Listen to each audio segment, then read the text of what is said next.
बहुत बड़ी जीत, बहुत बड़ी उपलब्धि मेरे नेता, मेरे पिता आदरणीय रामविलास पासवान जी ने लोक जनशक्ति पार्टी को जिस ऊंचाइयों तक लेकर जाने का सपना देखा था, मैं मानता हूं कि उसके पहले पड़ाव पर आज पार्टी पहुंची है।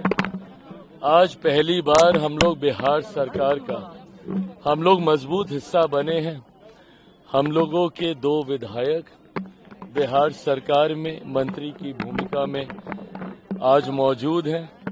ऐसे में मैं मानता हूं कि ये जीत न सिर्फ पार्टी की है, बल्कि पार्टी के हर उस कार्यकर्ता की है जिन्होंने कभी मेरे नेता, मेरे पिता आदरणीय रामविलास पासवान जी के साथ कंधे से कंधा मिलाकर इस उम्मीद के साथ कि वो बिहार को एक विकसित राज्य बनता हुआ देखेंगे, इस पार्टी की नींव को रखने का काम किया था।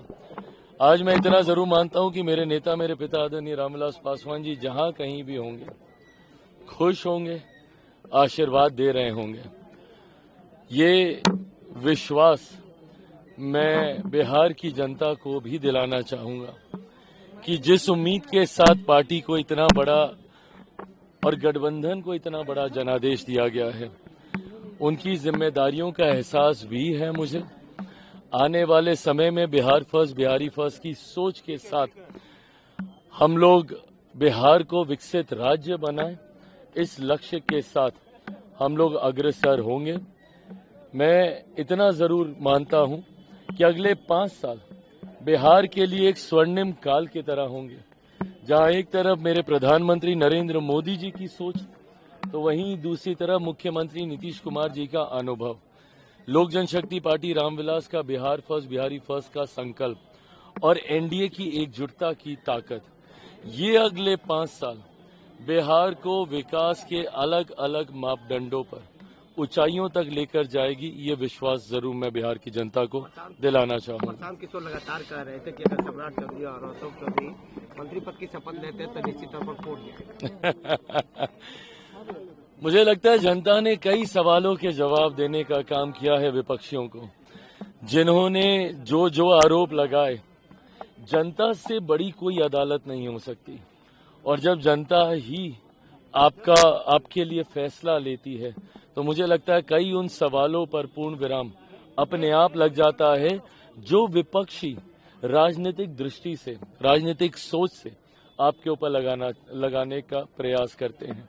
अब वो भले पीके हों, प्रशांत जी हों, या विपक्ष के तमाम नेता जो अहंकार की पराकाष्ठा को पार करते हुए जनादेश का इंतजार किए बिना 18 तारीख को शपथ ले रहे थे।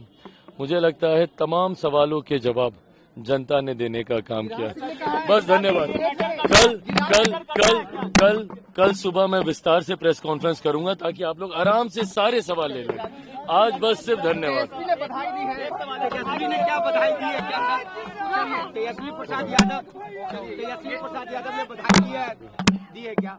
तेजस्वी प्रसाद यादव ने बधाई दी है क्या चिराग कुमार जी को? अच्छी बात है, देनी चाहिए। देखिए, विपक्ष को सकारात्मक भूमिका रखनी चाहिए। मेरी समझ के परे 2020 में अगर आप लोग को याद होगा, परिणाम हमारे पक्ष में नहीं आए थे, पर 2020 में भी सबसे पहली पार्टी जिसने आकर जनता के सवालों का, आपके सवालों का सामना किया था, वो हम ही लोग थे। सबसे पहले 2020 में मैं सामने आया था और अपनी हार को स्वीकार करते हुए तमाम सवालों के जवाब देने का काम किया। ऐसे में नेता प्रतिपक्ष की भूमिका में रहे हैं। जनादेश आए, इतने दिन हो गए, सरकार बन गई।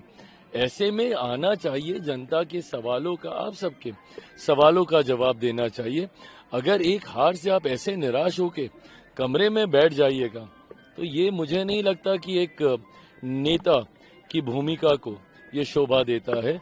हार जीत एक तरफ है, पर कम से कम उस परिस्थितियों का सामना करने की हिम्मत आप में जरूर होनी चाहिए। सवाल है, या मंत्रालय मैटर करता है आपके लिए, क्योंकि जिम्मेदारी दी गई है? ये सरकार as a whole, as one unit हम लोग काम कर रहे हैं, और जिस तरीके से मेरे प्रधानमंत्री की सोच रही है सरकारों को चलाने की, साइलो से निकलकर हम लोगों ने इंटर मिनिस्ट्रियल इंटरेक्शंस करते हुए हम लोगों ने सरकार चलाने का काम किया है। केंद्र में पिछले 10-11 साल में यही हम लोग का अनुभव रहा है कि हर वो मंत्रालय जो साइलोज में काम करता था वो साइलोज से बाहर निकला। मैं मानता हूं बिहार में भी हम लोग इस बार की सरकार को साइलोज से बाहर निकालकर एक यूनिट, एक टीम के तहत हम लोग काम करेंगे। अंतोगत्वा लक्ष्य हमारा वो संकल्प पत्र जो आप सबके सामने हम लोगों ने बिहार की जनता से वादा करते हुए हम लोगों ने घोषणा करने का काम किया था। अंत में उस संकल्प पत्र पर खरा उतरने की एक बड़ी जिम्मेदारी हमारी सरकार के ऊपर है। ऐसे में विभाग कौन सा, क्या किसको मिल रहा है, क्या जदयू के पास है? जदयू के भी सारे विभाग हमारे ही हैं, हमारे भी सारे विभाग जदयू के, भाजपा के ही हैं। यहाँ पर एक टीम, एक यूनिट की तरह ये सरकार काम करेगी। आज का दिन नरेंद्र मोदी जी के अनुसार बिहार के विकसित बिहार बनने की आधारशिला रखी गई है। इतना कार्य करने के बाद भी नरेंद्र मोदी जी और नीतीश जी का भाव है कि आज विकसित बिहार का शिलान्यास हुआ है। इसको बिहार के बच्चा बच्चा बहुत सकारात्मक रूप से लेगा कि इतनी बड़ी बड़ी सड़कें, बड़े बड़े ब्रिज, गांव-गांव तक पक्की गली, नाली, 125 यूनिट बिजली फ्री, इसके साथ साथ सीएम जीविका और इसके साथ साथ अनाज, इलाज, सब कुछ के बावजूद भी अगर एनडीए मोदी जी, नीतीश जी कह रहे हैं कि अभी तो हम ये शिलान्यास कर रहे हैं विकसित बिहार की, तो मैं समझता हूं बिहार अगले 5 वर्ष में अपने उस स्वरूप को पाएगा जो बिहार का लोग इसकी कल्पना करता है। सर, विपक्ष को भी न्योता दिया गया था, विपक्ष के लोग नहीं पहुंचे, आपको कुछ कहना चाहिए? तेजस्वी यादव को न्योता दिया गया था। देखिए, विपक्ष लोकतंत्र पे विश्वास नहीं करता है। अगर वो लोकतंत्र पे विश्वास करते तो आज जरूर आते। बिहार की जनता ने आपको जहां भी ठहराया, अगर 5 सीट भी मिली हो तो आपको आकर के जनता का सम्मान करना चाहिए, सिर झुका के कहना चाहिए हम आगे प्रयास करेंगे। लेकिन आज के शपथ समारोह में ना आना ये सरासर बिहार के उस जनता का भी अपमान है जिन्होंने उनको वोट दिया, तो आगे वो भी वोट उनको नहीं मिलेगा, ऐसा मुझे लगता है। For more of such videos, do like, share and subscribe to ET Now Swadesh.